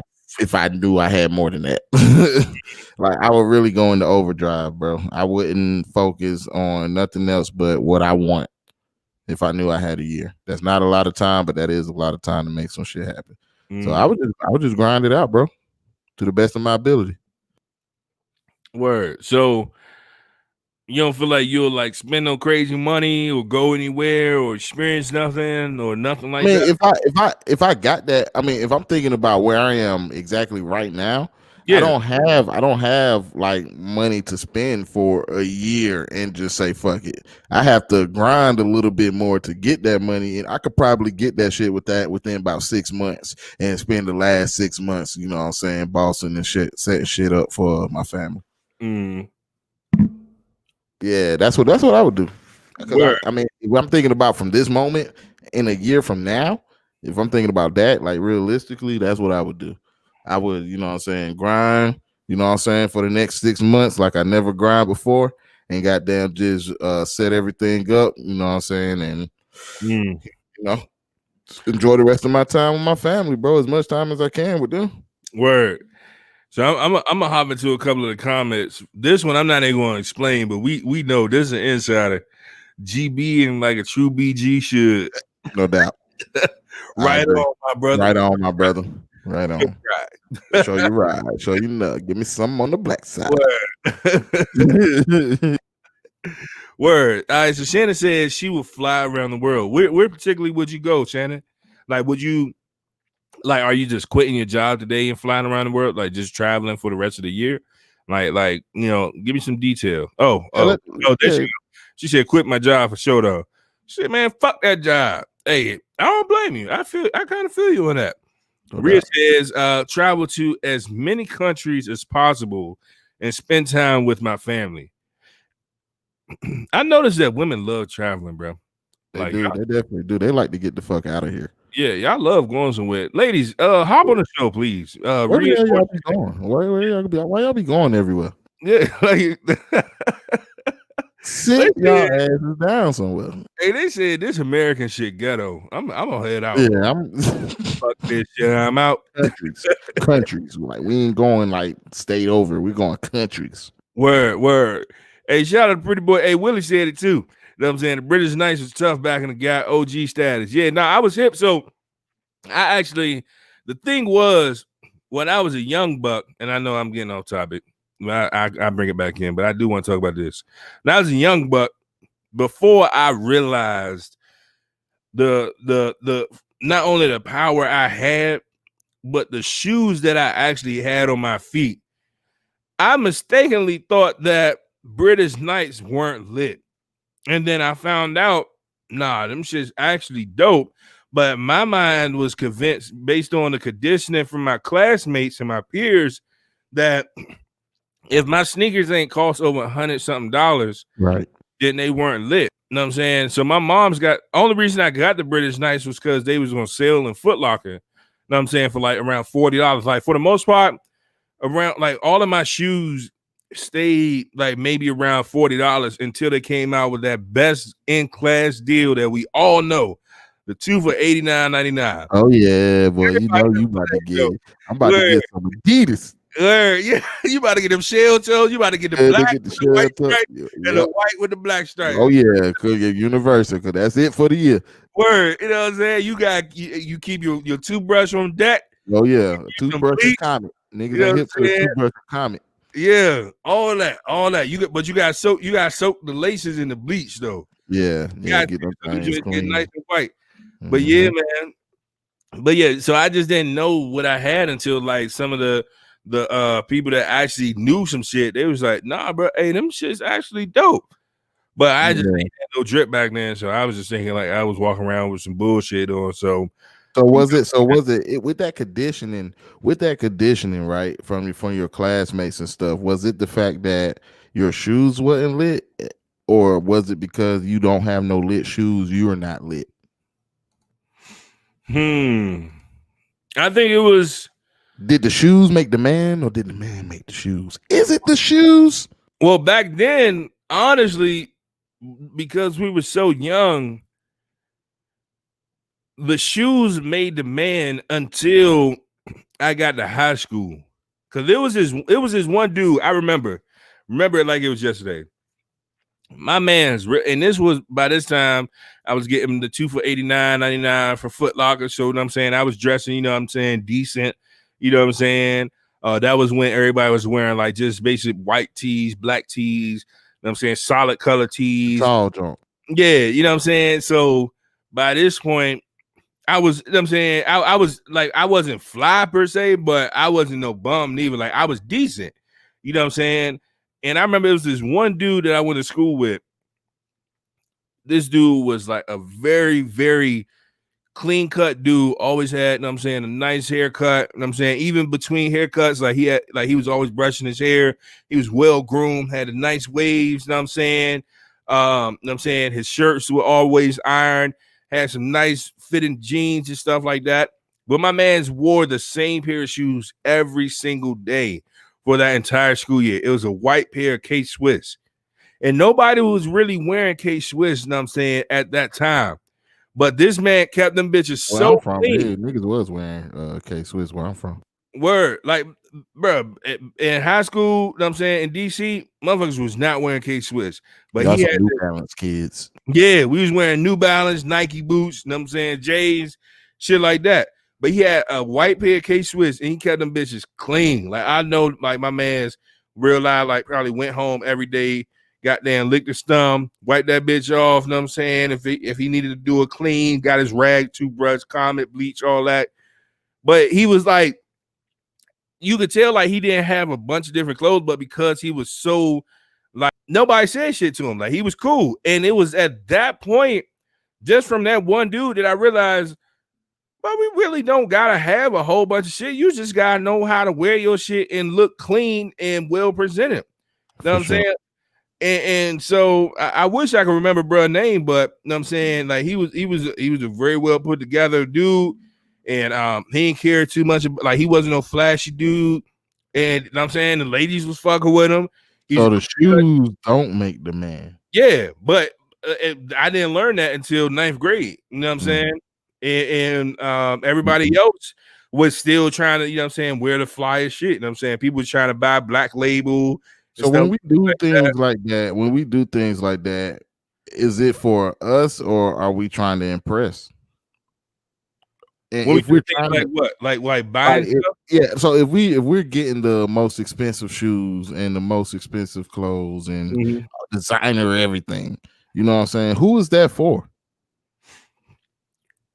I think it depends on the person. You know what I'm saying? Like, for example, I know me personally, I don't wear, you know what I'm saying? Like I some of the shit I wear, you know what I'm saying? Some mainstream people like fashionistas and stuff, they will also wear it. But like I'm not like a person that's like huge on fashion. You know what I'm saying? Like I might, you know what I'm saying, wear a dope fit here and there, but I mean I'm just not like a very fashionable guy. You know what I'm saying? Primarily because I'm a big dude. You know what I'm saying? So shit, we ain't really got no option for real. You know what I'm saying? You get your fucking boot cut jeans and you get what you get. You know what I'm saying? Like you get what you get. You know what I'm saying? But there are certain things that I get complimented on, you know what I'm saying, but it's because I saw the shit and I liked it. Like I'm very much in the space now as I'm about to be 30. You know what I'm saying? I'm very much in the space now where I wear what the fuck I want to wear. You know what I'm saying? Like it's a brand of shoes that I love. I just haven't picked up a pair yet because they always be selling out of my size. But this is brand called Clear Weather brand. Nobody knows about them. You know what I'm saying? They not like a popular thing or nothing like that. I just came across them one day and I was like, yo, these shits is actually fire. You know what I'm saying? And I posted them in a couple group chats I'm in and stuff like that. And people's like, oh nah, I'd rather just get the Balenciagas, you know what I'm saying? Or I'd rather get these designer joints, these Prada joints, these, you know, whatever. And I'm like, bro, when Balenciagas first came out, they look like fucking moon boots mixed with Skechers. You know what I'm saying? A lot of people will not wear Skechers, but they'll wear some Reeboks, some Nike Jones. You know what I'm saying? I'm sorry, bro. I didn't mean to cut you off real quick, but I feel like I need to say this before you go any further. I too am not a fashionista. I don't give a fuck about none of that shit. So I'm gonna be real with you. I know the name Balenciaga, but I don't even know what the fuck they look like. Word. I'm be real. I'm gonna show you, bro. So I'm gonna pull these up. But a lot of people, uh, they will talk shit about these other brands, but then as soon as Balenciaga come out, you know what I'm saying, with some shoes that look just like the other brands, all of a sudden they fire. You know what I'm saying? Everybody want to wear them. You know what I'm saying? This, that, and the third. So I'm gonna show you this one pair right here. That I know for a fact. You know what I'm saying? If any other brand would have made them, people would not fuck with them. So I'm gonna show you these joints. Let me share my screen real quick. Share screen. Give me 2 seconds. And this is no shade at the Balenciaga brand. I'm just, you know what I'm saying, talking about how the fashion trends work. So you can see these right here, right, bruh. So these joints right here, these are Balenciagas. Years ago, people would call these like some Skechers, some dad shoes. So I seen shoes that look like that didn't have Balenciaga on them. Exactly, and a lot of people would never wear them because they're like, oh, I ain't wearing no Skechers, no fat ass Skechers. But as soon as Balenciaga start coming out with these, call them Bobos. Yeah, like people love them, bro. And I'm just like, bro, like, is it if you add a Balenciaga to the side of some shit, it changes people's perspective. Right. You know what I'm saying? It's like people would buy a white t-shirt, and because it has like a Ralph Lauren little small edge logo right here, $50 for it. You know what I'm saying? Or if it has, you know what I'm saying, a little Nike sign right there, they pay for Grandma Walker 68. Yo. Grandma Walker 68. Yo. Word, bro. Like that shit crazy, bro. I'm just like, bro, y'all never would have worn nothing like this if it was from any other brand. But as soon as they came out with them, people were just in love with them. You know what I'm saying? Like that shit crazy, bro. That shit is crazy to me, bro. And so, like, to your point, people definitely do a lot of this stuff for other people. You know what I'm saying? And so I think that, bringing it back to the topic, what would you do with your last days? I think it's interesting, like, how people would choose to spend their last days. You know what I'm saying? Because I do think in the current, you know what I'm saying, society that we live in, a lot of people would do stuff for the approval of other people. You know what I'm saying? To go out on top, quote unquote, you know what I'm saying, and look like a boss before they, you know what I'm saying, before they dip. And I am glad that I started to see some of the comments that I see in terms of, you know, people, you know, just wanting to spend time with family, you know what I'm saying, travel, stuff like that. Because give me a second real quick, bro. My bad, y'all. Yeah. You know what I'm saying? Like I definitely see, you know, the value in that, like the true value in that. Wanting to spend time with family, wanting to, you know, travel and experience different things. Because a lot of people haven't traveled internet. I know I haven't traveled internationally yet. I've been all over the country, but I haven't been international yet. But eventually I will. But you know, I think that a lot of people would be focused on, okay, well, what are they going to say about me once I'm gone? Now, I will say that I do want to be remembered for impacting my community in a positive way, using my voice, my platform to bring up real issues. Like, that's the type of shit that I want to be remembered for. But I mean, it just kind of makes you wonder, like, you know, what is truly important to us? What do we actually really care about? You know what I'm saying? And I think that when it comes to what you're doing with your last days, I think that kind of reveals your true passion, which is why I wanted to ask. You know what I'm saying? It's like, if you have a year left of your life, you find out today, like, you only got a year left. How are you spending it? How are you spending it? What are you doing with it? You know what I'm saying? And then to take it a step further, if you know that you have a year left and you, as a result, are going to do X, Y, Z, what is stopping you from doing that now? What's preventing you from doing whatever you're passionate about that you would want to spend the last year of your life doing it? If you want to spend time with family, you know what I'm saying? You want to get right with God. You want to travel somewhere and experience something for the first time. You want to leave your job that you hate. If you want to, do XYZ, you know what I'm saying? Like, what is stopping you from doing that now? So I'm just kind of curious, you know what I'm saying? Because I a lot of the stuff that I see that y'all were commenting, and and even some of the stuff that I would probably try to do, because honestly, I can't even say what I would do, you know what I'm saying, if I found out I had a year left. I'm not even sure. You know what I'm saying? But a lot of that stuff, I feel like you definitely can accomplish right now. You can get started on it right now. You don't have to wait until you know what I'm saying, got a year left. Yeah, until you got a year left. And that's the point, bro. Like when you say things like that, then that's why I based it off of me, right? And where I'm at now. Because if I'm going to sit here and say what I would do if I have a year left, what's stopping me from getting it done right now?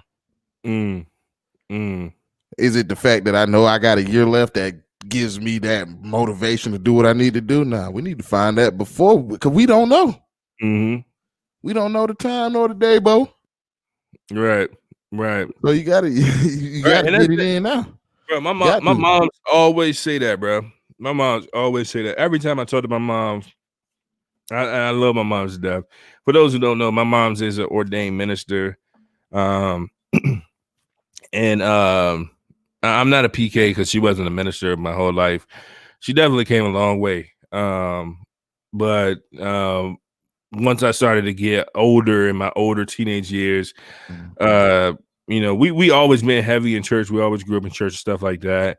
And my mom, every time I talk to her, she's like, we got to get right. You know what I'm saying? We got to make sure we living right. We got to make sure we doing XYZ right. And so that's like literally one of my biggest inspirations to just trying to execute every day. Like if I know what I want to do, if I know how to do it, then what the fuck is stopping me from doing it? You know what I'm saying? And that's not to say no excuses per se, but it's just like, why not per se? For me, that's exactly what I'm saying. No excuses. Where like for me, it's not even no excuses. It's just why not? So like if you're not doing something, and there's a specific reason why, then I mean, if there's we understand circumstances that you can't prevent. Things that are out of your control. We're not talking about those. We're talking about the things on a daily basis that are in your control. If you decide not to utilize those things or do whatever it takes to go more closer to your goals or accomplish your goals, then what is that if it's not an excuse? What do you call it? Because bullshit.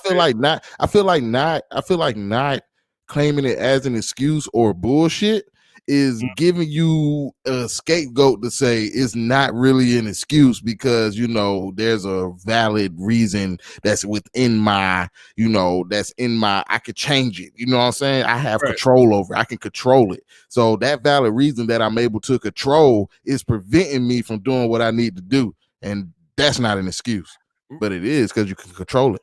Right. No, I definitely agree with that. One thing that I remember one of my senior directors at one of my old jobs, she said, control your controllables. And that stuck with me. Like I say it all the time, bro. Control your controllables. So if you can control something, control that shit. You know what I'm saying? If you can't control something, fuck it. Don't worry about it. You can't change it. You can't control it. All you can do is what you can do. You know what I'm saying? But for me, I'm more so, I think of it like this. The way my mind works is I'm thinking about what I can do. You know what I'm saying? If I can't control something, if I can't change something, then I'm not going to stress about it. I'm not going to spend my time, you know what I'm saying? You know what I'm saying? Pitying myself. For example, racism. I can't change racism. It's here. It's probably going to be here till I die. Just like E.T. said. You know what I'm saying? We can't change it. And I'm not going to cry about it. You know what I'm saying? I advocate and speak up in reference to it. You know what I'm saying? For the next generation. But I'm not going to allow racism or the system, being against me, et cetera, to impact me to the point where I'm just like, fuck it. And I let that be an excuse. So I rather than focus on it, when I wake up every day and think about improving my life, improving my circumstances, giving back to my family, progressing forward, I think about what can I do? You know what I'm saying? And Right, so exactly. with that being my sole focus, because I'm not even focusing on what I can't do, I'm focusing Exactly. on what I can do. Exactly. That's where I started thinking the mindset of, well, if I know what I can do, I know what it takes. Like, yeah, I have this obstacle, but I've already calculated a way to get around it. So why not execute? You know what I'm saying? So it's for me, it's bigger than no excuses. I feel like no excuses is just the entry point. You know what I'm saying? That we all kind of learn and understand. But I feel like once you get past that and you stop thinking about the shit that's stopping you or in There's your more way, to it. you know what I'm saying? And you actually begin focusing on what you can do to execute, then it's like, why not? Why Get not? shit done. You know what I'm saying? Like that's Execute. execute. And that's the thing. You said you hit the hammer on the nail on the head, bro, because it's more it is deeper than excuses, bro. You know what I'm saying? Because once when you get to the point of where you recognize what you're using as an excuse, then even if you were to, take the steps toward it, if you stop, you might as well not have started. It takes consistency in the things that you do every day to build up to the point to where you want to be at, bro.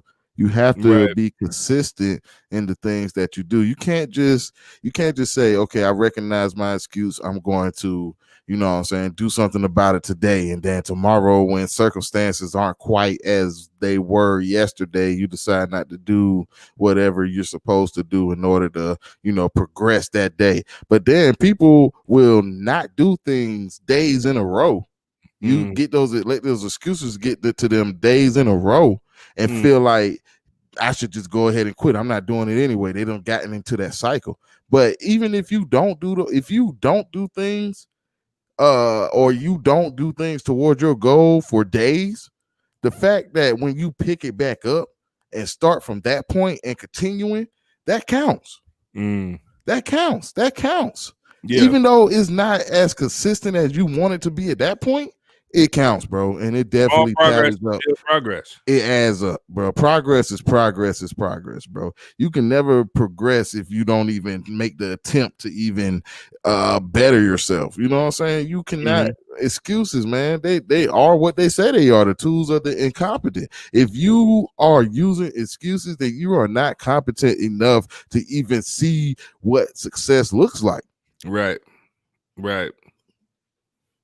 No, I agree, bro. And that's why I kind of just look at the excuses thing, because I agree with not making excuses, because typically when people are, I think that people typically use excuses more often than they explain a legitimate reason for, right. You know what I'm saying, their circumstances. Because there's not what legitimate reason is there for an excuse?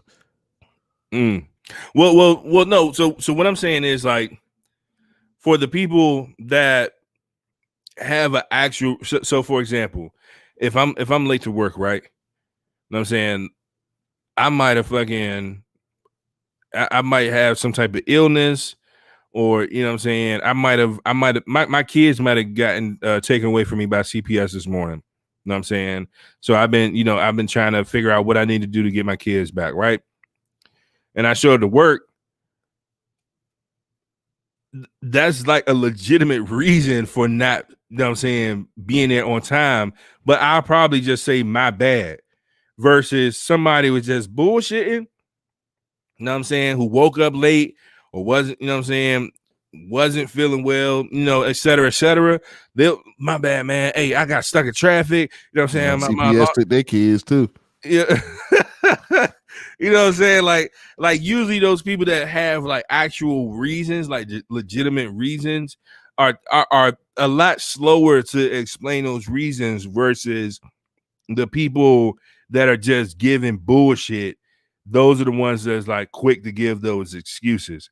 And y'all kind of comment below and let me know what y'all think. Maybe I'm, you know what I'm saying? Nah, you definitely are making sense, bro. You definitely are making sense with that one, bro. Because when it comes to excuses, if it's something that you can't control, then you can't. What can you do about it? And what can your manager, boss, what can they do about it, bro? Because for one, it's already happened.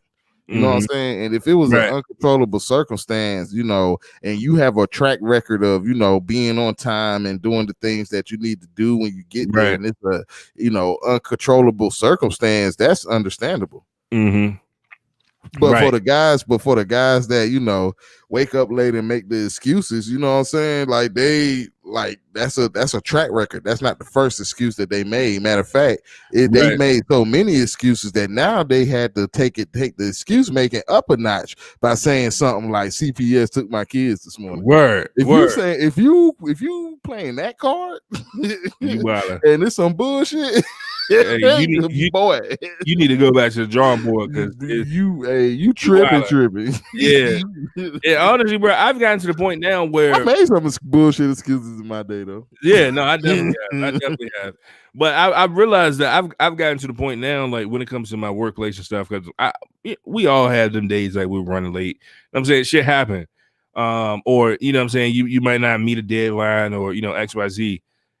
I've gotten like so programmed to if I just failed at something, you know what I'm saying? And I think that people hate saying that they failed, you know what I'm saying? But I think it's okay, you know what I'm saying, to fail, to not get something right. It's failure. I feel like it's only failure when you quit though. Well, you only failed when you quit. Yeah. Anything other than that is just a life lesson, or it's an obstacle. You got to be able to overcome obstacles, bro.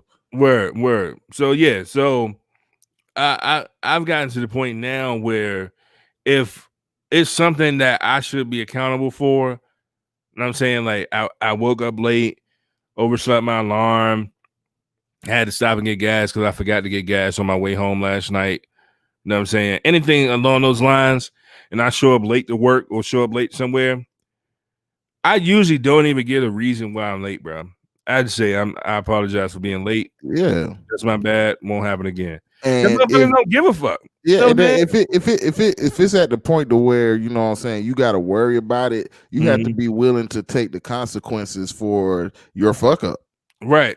Exactly. You know what I'm saying? But and I think what people don't realize is that a lot of times when you're given these excuses, and I'm not talking about legitimate reasons, you know what I'm saying? Like if you were robbed for your car, you know what I'm saying, this morning, that's different. But you know what I'm saying, if you're given an excuse, people honestly, they're just like, okay, and like the result is you didn't execute what you were supposed to do. So it don't matter what the reason is. You know what I'm saying? It usually the reason make it worse. The excuse make it worse. Right. You know what I'm saying? If you just take that accountability, say, yeah, I fucked up, I did this and that wrong, or I didn't show up at this place on time, or whatever. I didn't do what I was supposed to do. I didn't hold myself accountable, and I didn't meet the expectation. My apologies, and it won't happen again. I promise you'll get so much more respect. I've come to my bosses just like that. You know what I'm saying? Where I fucked up and I told them, man, I fucked up. I apologize. I know what I did wrong. I'll correct it in the future. It won't happen again. And my boss would literally look at me and say, I respect that. I appreciate that. You know what I'm saying? Because everybody in the workforce is used to giving bullshit ass excuses. And then if you're a performer, then that's little shit. Word. Exactly. So as Sean said, no need for excuses. Just say I fucked up. Not to be disrespectful or seem like I don't care. I just mismanaged myself in time. That's all it is, bro. Just take that accountability. People respect that more. That's a good one right there. Word. Shout out to Shine. A word from Shine. A word from Shine. That's real, bro. Shannon says, this is the exact reason why I picked up and moved back to Dallas. I was always complaining and saying I'll move back eventually, but eventually isn't guaranteed. That's real. Very true. She says, as morbid as it sounds, with COVID still around living her best life, which she is, that motherfucker ain't going nowhere no time soon. You could be gone in 2 weeks. Damn. Do what makes you happy now. Nah, that's real. That shit ain't hit you just now, D, did it? Well, I'm like, damn. You. Well, no, that's kind of real. We was talking about a year. Word, those like damn a year and 2 weeks, boy. I don't know what I can get done in 2 weeks. I still said 2 months, 2 weeks. Shit, damn, yeah, 2 weeks, boy. Shit, I need to rob a bank. Word, you know what I'm saying? Like, if I found out I had 2 weeks today, bro, All right, so how someone I seen somebody else in the comments say they will make sure all their insurance policies are good, which I'm pretty sure all of mine are, but I would probably just go ahead and upgrade my shit to like the maximum amount so my family platinum shit. Yeah, get the yeah. platinum I think package. right now, like I think everybody getting like, well, I ain't gonna put my business out there. Y'all might try and goddamn come for me, but my family gonna be straight. You know what I'm saying? They gonna get a nice little thing when I die. You know what I'm saying? Because it's gonna happen. If I found out I had 2 weeks, it would be unexpected. So I would definitely have to make sure that I, get all the policies and shit together before I actually. You might need to do that before the doctor. Like if some shit wrong and you feel like you only got 2 weeks left, you might need to do that before you hit the doctor. Word, so that way they can't say, you know what I'm saying, because you went and, got a doctor's appointment or whatever, you found some shit was wrong with you, you go in 2 weeks, you went and got you some insurance and shit. Nah, bro, get that before the doctor's insurance. So that way, in case you only got 2 weeks left, you know what I'm saying? Shit, you square. And honestly, on that one, I implore everybody to make sure that you got some type of life insurance policy. Please, life insurance is definitely important because a lot of people, and you know what I'm saying, this isn't, I'm not taking, this is not funny, bro. This is not funny. People don't understand the necessity for life insurance. You know what I'm saying? Because nobody ever thinks it's going to be their time. Right. And then their time just comes, and now their family have to do GoFundMe's and find ways to raise money instead of having these life insurance policies in place that's going to take care of all of that and pay your family out because you've been paying for the policy. You know what I'm saying? Right. I think that life insurance is definitely. And then I even think this might be a hack. I got to do the research. Don't quote me on it, but I think you might be able to pull money out of a life insurance policy. I don't know. Don't quote me on that. Yeah, I've heard of that as well. I'm not 100% sure exactly how it works, but I definitely heard that before too. I might need to research that. That's what I did. Ding. Yeah, but you know what I'm saying? Like, and honestly, when it comes to, you know what I'm saying, the rich folks, you know what I'm saying, when they, doing their thing with life insurance policies and money and stuff like that, that's how they're building that generational wealth. When it comes to inheriting stuff, inheriting these different funds and stuff, so and so passed away, so you got $1 million. It's life insurance. You can get as many life insurance policies as possible, bro. You can have 100 life insurance policies on you. Word, you know what I'm saying? As long as you paying them premiums, nigga, you can have as many life insurance policies as you want. And you can, and when you go, you can go in like a Cadillac on 22s with, you know what I'm saying, the nice interior shit, bro. You can go out in style and say, tell everybody kiss your ass. Word, you know left legacy. And it's literally like you can pay less than $100 a month. You know what I'm saying? Oftentimes less than $50 a month. Right. And when you pass away, your peoples can become millionaires. You know what I'm saying? Just like that. You know what I'm saying? And though it would be nice to be able to live and see everybody be, that financially set, why not position, you know what I'm saying, your family and those that come after you to be set? You know what I'm saying? Because literally that's what all these rich people do, man. They got this money set up. So when they pass away, you know what I'm saying, their people's good. You know what I'm saying? Because you can't get rid of a body for free. And I ain't trying to, I'm not trying to, make that into a joke or nothing, but you literally, bro. It's a human body. You know what I'm saying? So they have to do stuff to it, whether it's cremated or bury it. You know what I'm saying? The memorial service, the funeral, whatever you decide to have. All of that, bro. All of that costs. Dollars. All of that costs, bro. You got to get the casket, you know what I'm saying? If that's the route you're going to take, it's a lot of stuff that has to get done. And and they going to want their money, bro. They ain't going to do it for free. I mean, they might be sorry for your loss, but dollar bill, y'all. Yeah. So, you know what I'm saying? I ain't going to beat a dead horse, but you know what I'm saying? Definitely make sure you got that life insurance policy on deck. You know what I'm saying? And make sure that you have your beneficiaries set up to where it actually makes sense. You know what I'm saying? Like where they can get access to the money. Yeah, you know what I'm saying? Like make sure hey, I'm giving all my benefits to Zoe. Ain't nobody touching that shit till she 18. You know what I'm saying? So they about to put your ass in a cardboard box. You know what I'm saying? Like shit. Yo, motherfucker. Like, make sure it makes sense. You know what I'm saying? Like, like you giving all your money to your damn dog. Like, like, hey, motherfucker, like, man, fuck Yo, that bitch. Literally. what the fuck? Hey, it was You know over what I'm there. He saying? got to go. Yeah, you know what I'm saying?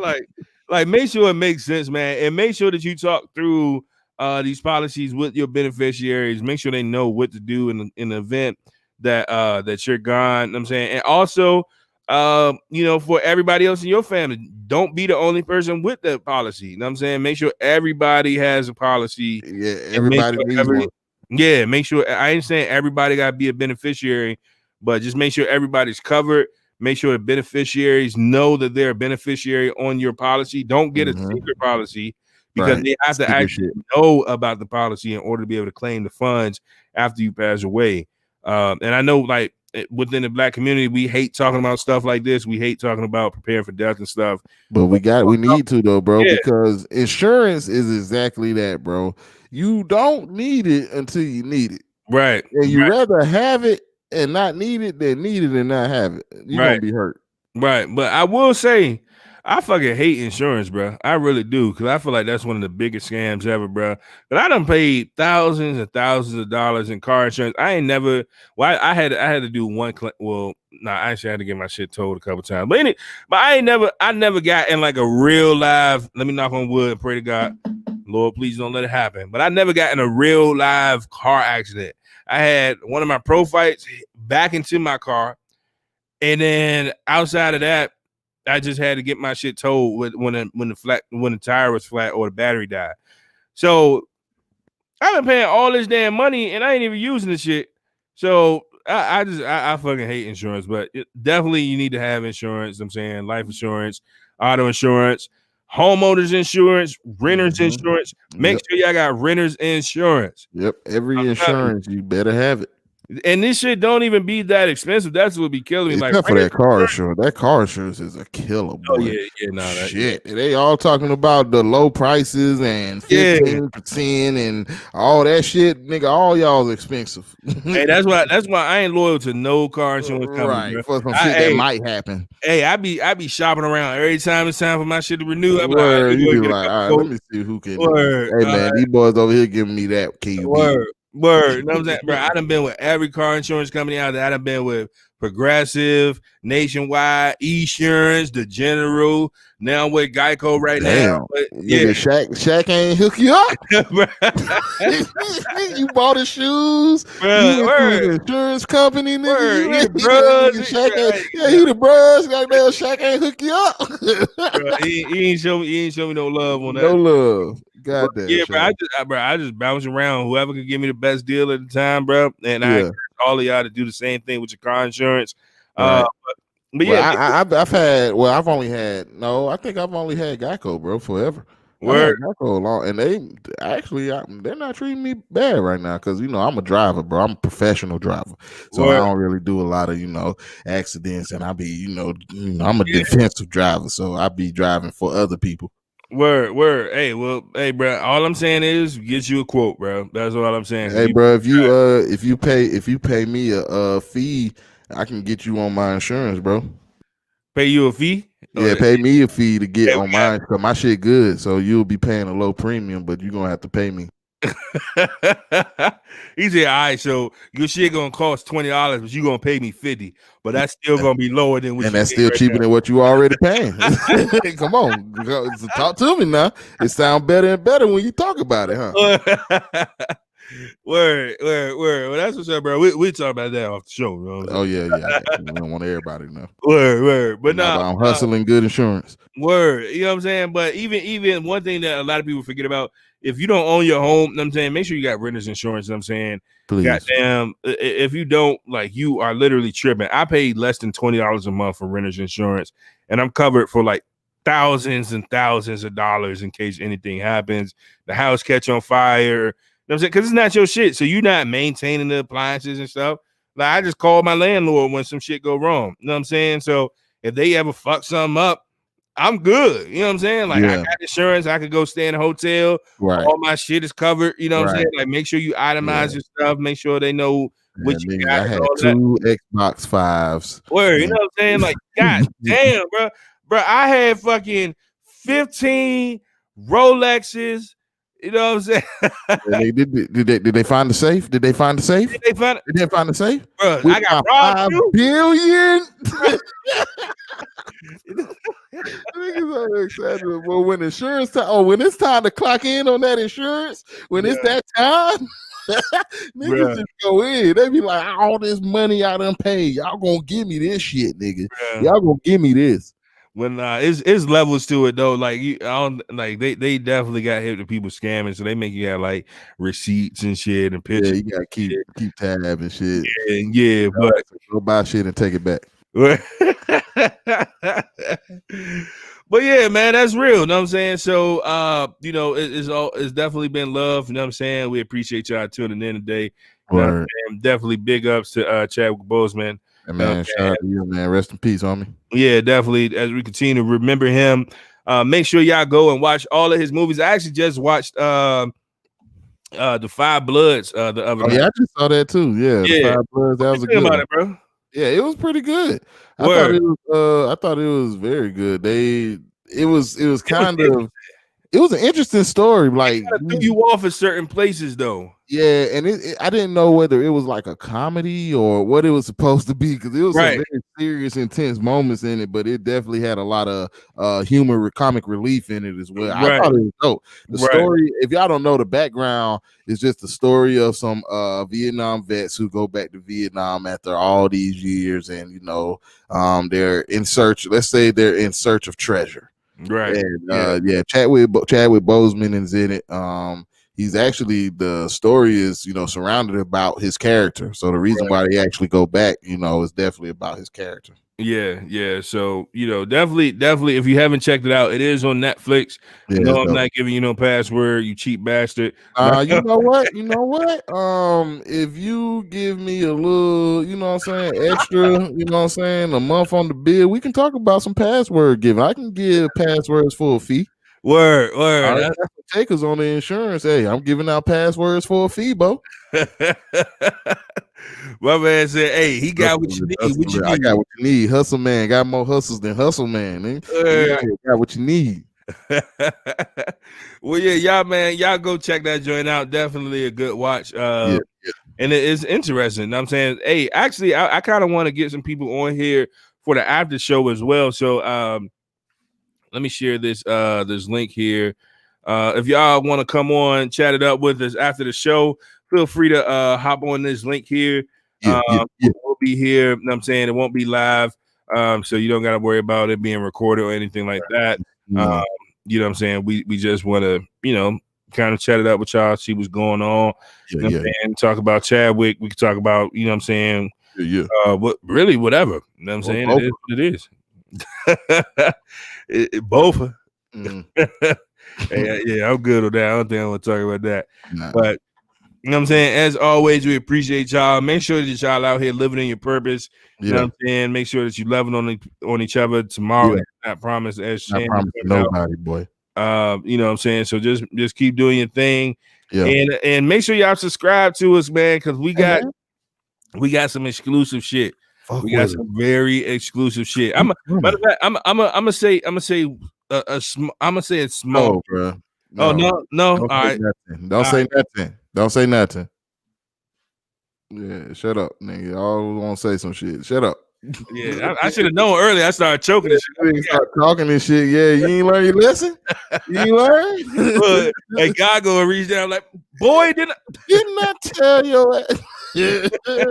Or nah, when it happen, it's gonna happen, bro. Just know we got some good shit coming, man. So y'all make sure y'all stay tuned for all that, man. While y'all at it, make sure y'all subscribe, make sure y'all like, make sure y'all share, make sure y'all click that notification button. You know what I'm saying? Leave the comments, let us know how we did. You know what I'm saying? Let us know what y'all think about today's topic, man. Keep the conversation going. You know, and we appreciate each and every one of y'all that spend time with us, you know what I'm saying, in the comments, showing y'all love, giving y'all feedback, man. We definitely appreciate it, and it's never taken for granted, man. And other than that, that's shit. That's all I got. You got anything else, Bo? Hey, nah, bro, that's pretty much it. You know what I'm saying? So we appreciate y'all, and I guess we could go ahead and close it out, bro. Yeah, man. So, man, once again, thank you. don't forget to tell your sister, mama, baby, daddy, uncle, sister, cousin Tracy, you know what I'm saying, about the show. Make sure that they like, comment, subscribe, and then goddamn, you know what I'm saying? Y'all could have been anywhere in this world of virtualism. But you decided to be here with us at a cold one. And all we can say is thank you. So until then, it's been your boy L Dottie. You already know it's your boy Big D, man. And we like to thank you right there, yeah, for coming back to another episode of A Cold One. Hey, yeah, be easy, man. Hey, bro, I gotta get you over this victory too, bro. This shit was definitely. yeah.